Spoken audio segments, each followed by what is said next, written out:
Hi everyone, welcome. Is it just me, or do you guys see a face here? The two beady eyes, the big crazy smile. I don't know. Well, either way, if you notice these little perforated pieces of cardboard, you might already have a clue as to what we're going to be doing today. And what we're going to be doing today is taking my two active systems, well, two active bins. I've also got my Vermibag Mini, which is far older than any of these tubs that I have over here. So I kind of exclude those in a lot of cases, but as far as my active worm bins go, these two tubs of African nightcrawlers are the oldest in service now. And it was originally 30 weeks that these systems were in their normal composting phase. That got us up to day 210. And now 84 days later, another 12 weeks later, we're at day 294. And after 12 weeks of what I've been referring to as foraging, which is different from the everyday composting simply by not including any bedding, I think we're at the point where we've got material that's pretty much free of any sort of debris and residue from the bedding that had been used in the past, or at least to a degree that I think is satisfactory to begin migration. That's going to be the next phase that we're going to start with that yummy assortment of food over there, that mango cut in half and that portion of coffee. And then we're going to protect those nice castings that are accumulating in those two systems from the horizontal migration feeding zone with my signature perforated partition walls. So I'm going to get a glove on, get those systems out here on the bench, and we're going to get to work. So now, we're definitely not going to be 100% debris free here. Look at the wormies hanging out on the plastic cover. We'll just fold that over so they stay protected from the dry air. Do we have any more like that here? Seems like we do. I usually don't see that, but I guess the way I folded the middle of it over to bring in the edges to allow some of this surface material to be exposed to the air, the worms must have enjoyed that little pocket in there that was accumulating moisture.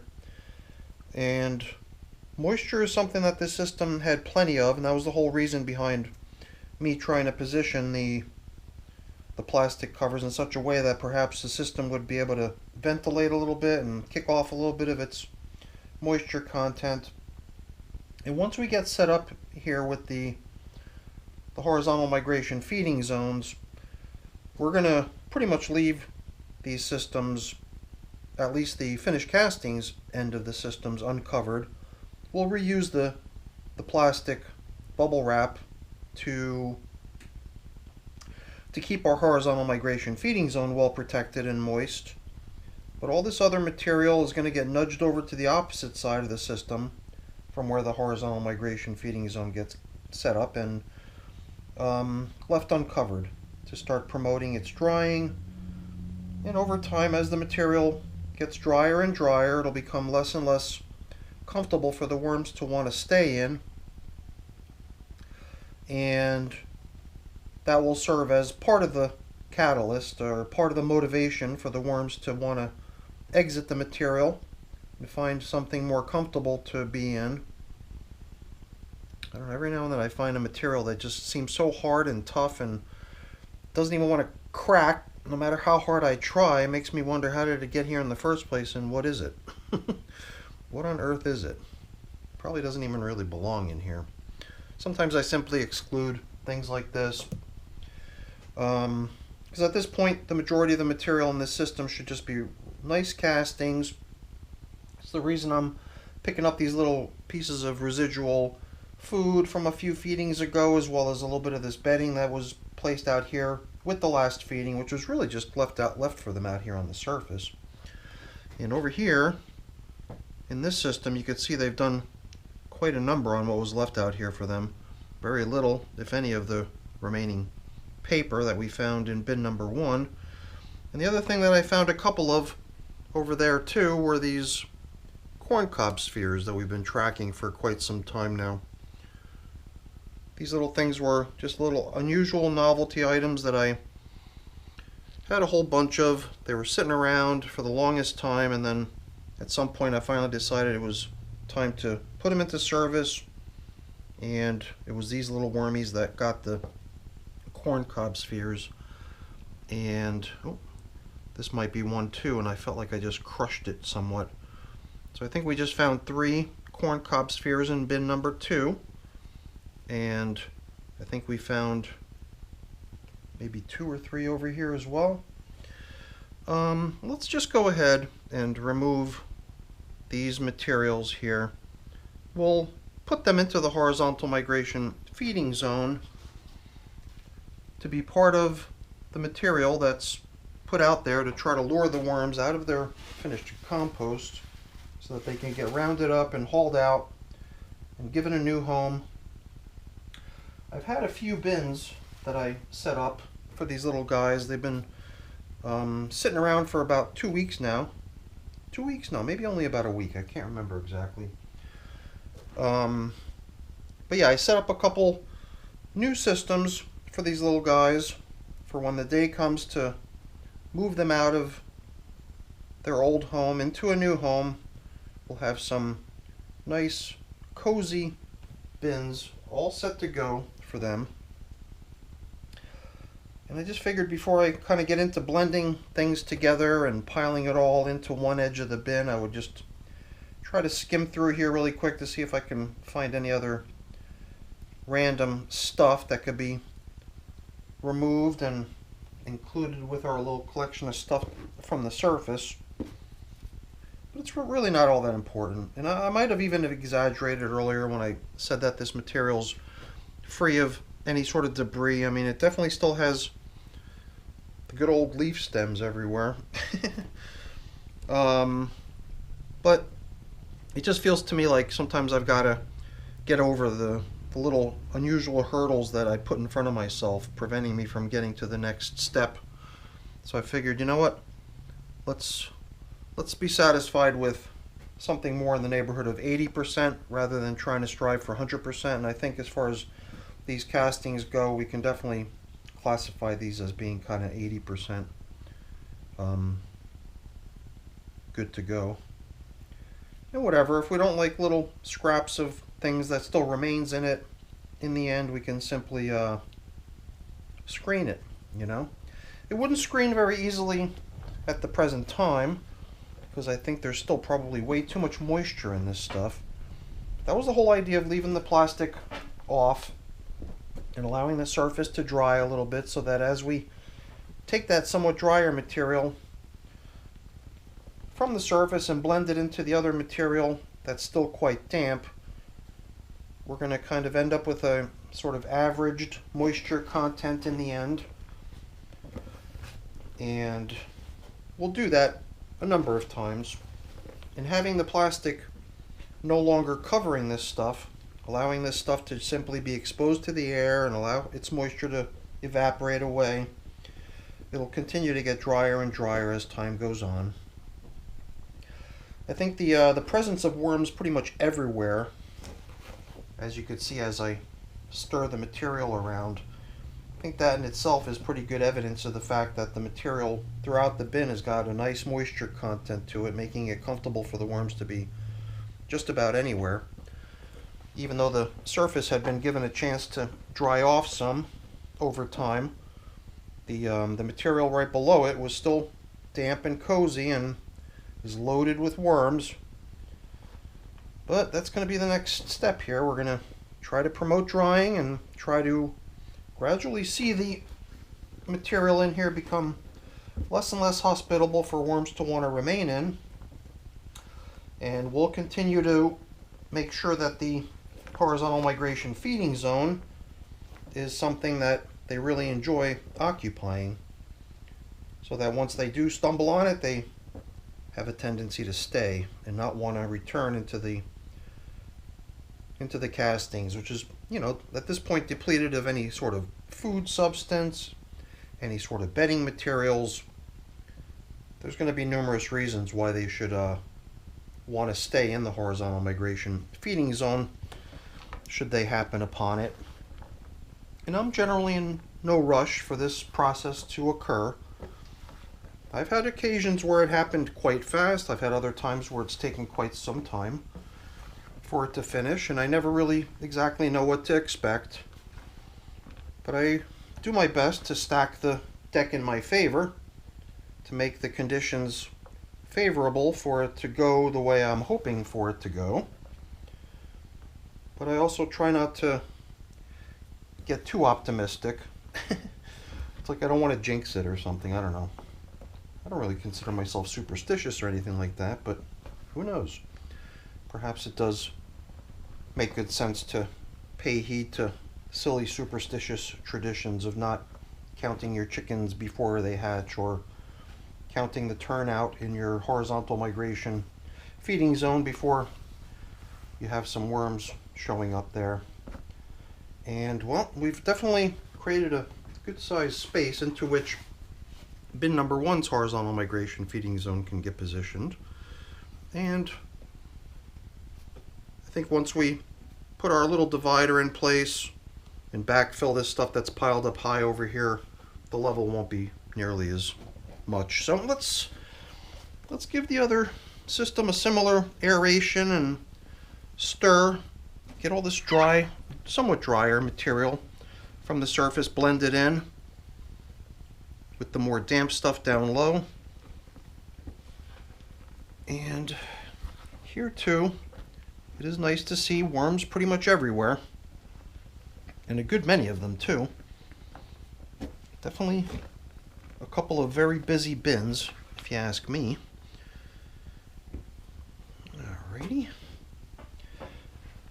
Just trying my best to make sure that every little section of the bin gets a little bit tilled up with some air pockets in between, and a fair shake at getting some of the dry off the surface blended in. And then we'll similarly nudge everything over to one side, and then we can proceed to the setup of the horizontal migration feeding zones. Yeah, see? A lot of times this clumpiness, this muddiness is what tells me that I've allowed things to get perhaps a little bit more damp than they should be. But, you know, it's a tricky time of year for me. I always have a tough time orienting myself to the changing conditions of the weather getting warmer and the furnace running less and less to the point where it's not even running anymore. And then because of that, the air in the house starts to get more humid. And while in the winter, when the furnace is running and the air in the house is very dry, my bins are always struggling to maintain their moisture because the dry air in the house just sucks the moisture out of my bins. But now that the heat's pretty much not running anymore, or if it does, it's very limited, perhaps in the middle of the night if things cool down a little bit or something, but for the most part now there's a good bit of humidity in the air, and my bins all seem to be hanging on to their moisture much better than they were perhaps a month or two ago.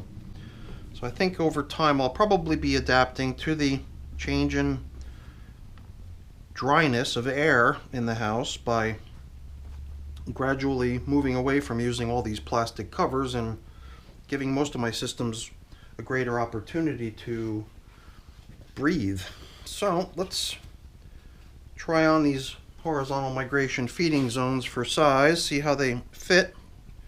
Pretty good right there. I don't think we need to create too much more of a horizontal migration feeding zone. This is about the size that I usually go with. Now, something I've been doing lately, and it's simply in the interest of protecting the nice beautiful castings from any sort of shredded paper cardboard that the bedding is made up of.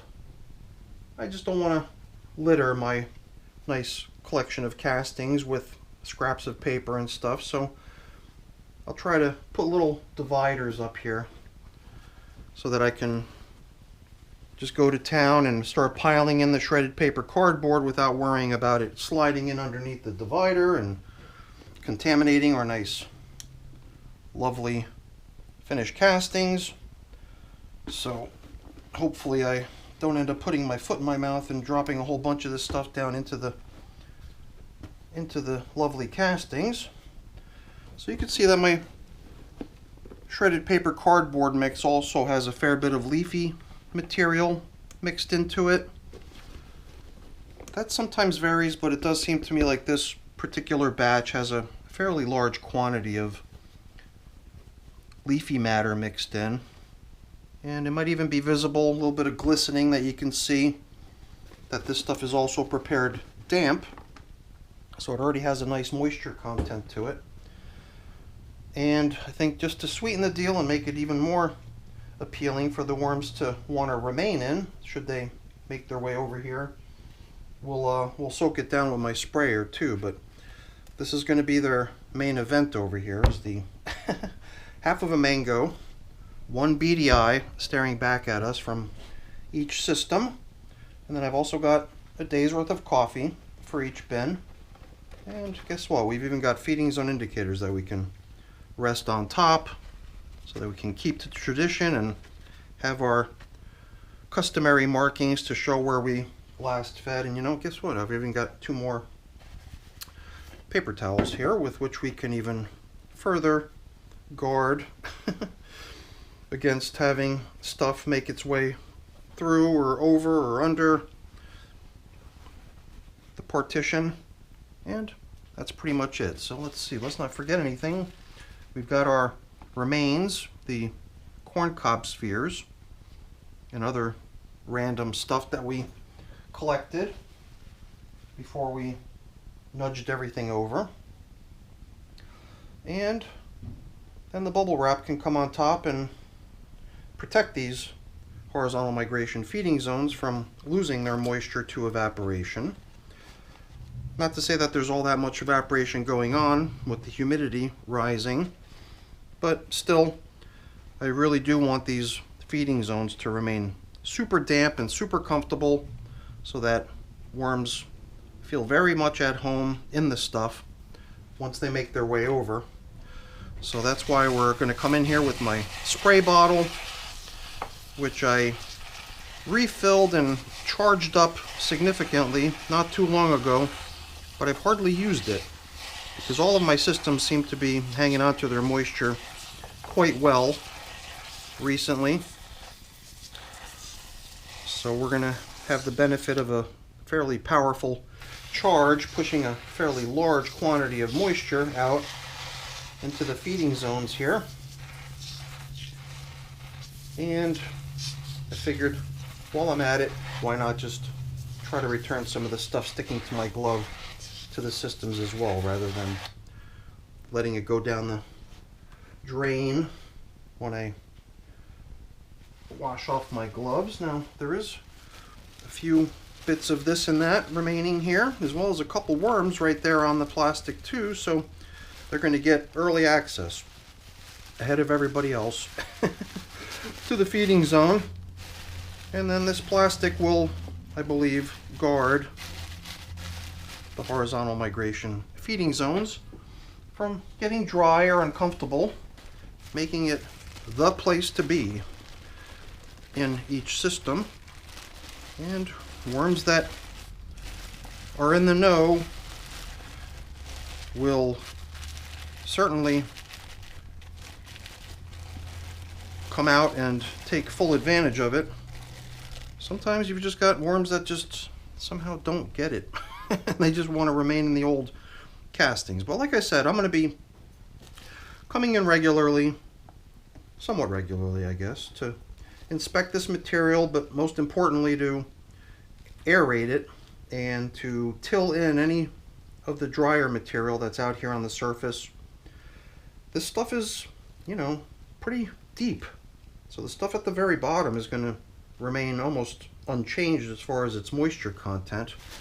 But luckily the stuff out here on the surface, being exposed to the air, will hopefully begin drying, and then we'll utilize that stuff, blending it in to ultimately bring the moisture level of all the castings slowly down to the point where worms just don't even want to be in this stuff anymore, and they'll go looking for something better.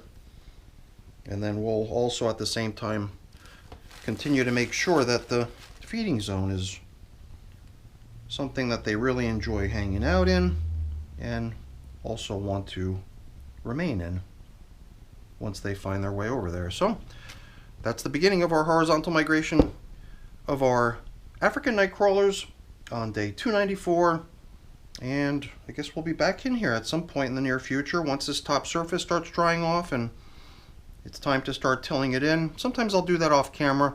Perhaps the next time we check in I will have already done that. We'll see. We'll see if I could get motivated to be that proactive. So that's it for the check-in, everyone. Hopefully you enjoyed it. If you did, as always, please don't forget to leave me a quick thumbs up before you go. That's always really appreciated. And if you haven't done so already, please also consider subscribing to the channel. That's very much appreciated as well. All right, everyone, thanks for watching. Have a great day. Bye now.